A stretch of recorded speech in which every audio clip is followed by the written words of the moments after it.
I'm Dr. Orion Taraban, and this is Psych Better Living Through Psychology. And the topic of today's short talk is the truth about romance. Romance is for men. This title is probably a shock to most of you, especially to the men out there. I'm here to argue that all the things that go into modern romance, the flowers, the chivalry, the bent knee proposals, are actually not for women. They're for men. This was a big realization for me, and it was even bigger because it was actually staring me in the face the entire time. It's so obvious that it's invisible to people.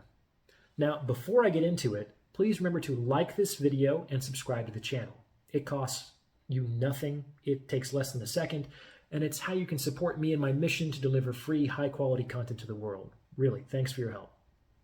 Now, let me help you understand why romance is for men. In the pinned comment below, there's a link to this really catchy 90s song called Two Princes by the band Spin Doctors. I remember when I heard this song in the 6th grade for the first time, I made my mom drive me to the mall just so that I could buy the single, which I proceeded to listen to over and over and over again. The song just spoke to me. The song hit #1 on the US charts, and more important to our present undertaking, it perfectly exemplifies what I'm here to talk about. If you haven't done so already, listen to it yourself. It's really catchy. Now, the lyrics of the song tell the story of an age-old romantic trope. Two men are vying for the same woman. One guy is rich, he's established, he has status. As the song says, he's got diamonds in his pockets. But he apparently doesn't really love the woman. On the other hand, the guy, the singer, he's poor, he's got no future, he's got nothing to offer but his heart, but he apparently knows what a prince and lover ought to be. There's nothing new here. This is the same dichotomy you see in almost every romantic comedy or Hallmark movie, so who cares? Well, let me ask you a really obvious and stupid question. Why is this always the case? That is, why is it always the rich, powerful man who doesn't believe in love against the poor, down-on-his-luck dude who does?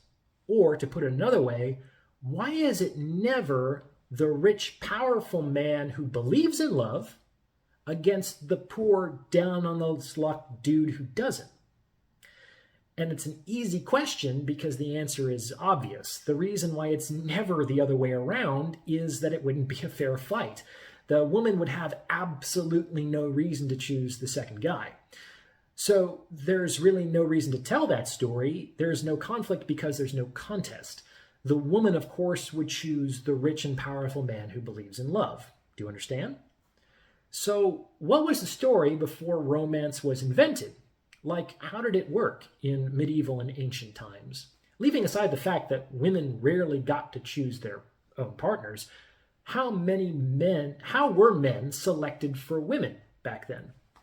Well, before romance, it was just the rich, powerful guy against the poor, down-on-his-luck dude, which, like my hypothetical counterexample, also isn't a fair fight.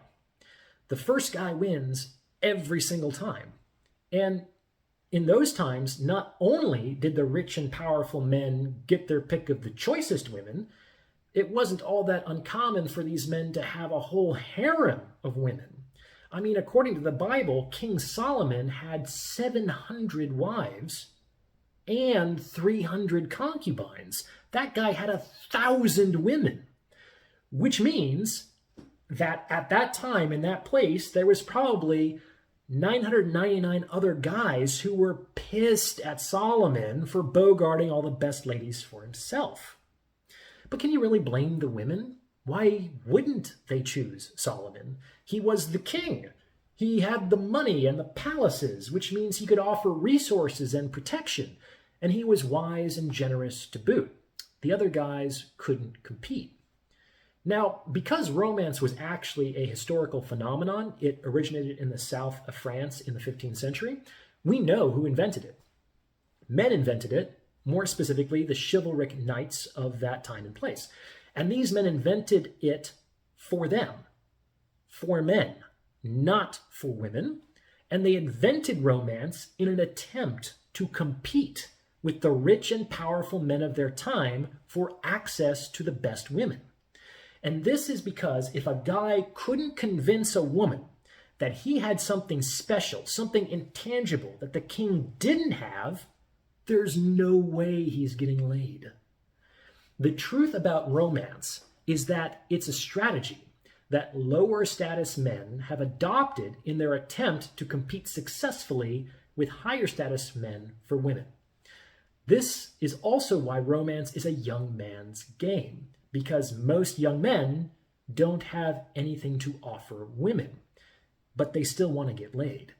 And if it works, it's a pretty slick game, because I, a lower status man, would have convinced you, an attractive woman, that this intangible feeling in my chest is actually more valuable and important to you than all the resources and opportunity that a higher status man could provide for you. I would have to be extremely smooth for that to work.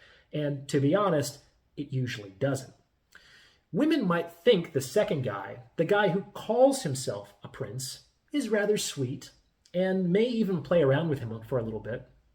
But they generally end up with the first guy, the guy who might actually be a prince and who can provide her with the kind of lifestyle that she would prefer. And this is just mind-blowing for me, because guys typically think that romance is for women.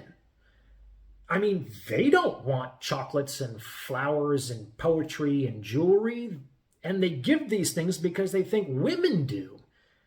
But women still want Solomon, guys. Women still want the king, the powerful, wise, generous, rich alpha male. Things haven't changed because women's nature, like men's nature, hasn't really changed in the last few hundred years. The upshot is that romance was actually invented by men for men to help them compete with more powerful men who would otherwise completely destroy them in the sexual marketplace for desirable women. Take that in. What do you think? Please remember to like, comment, and subscribe for the algorithm, and see the About tab for more information on donations, consultations, and sponsorship opportunities. Thanks for listening.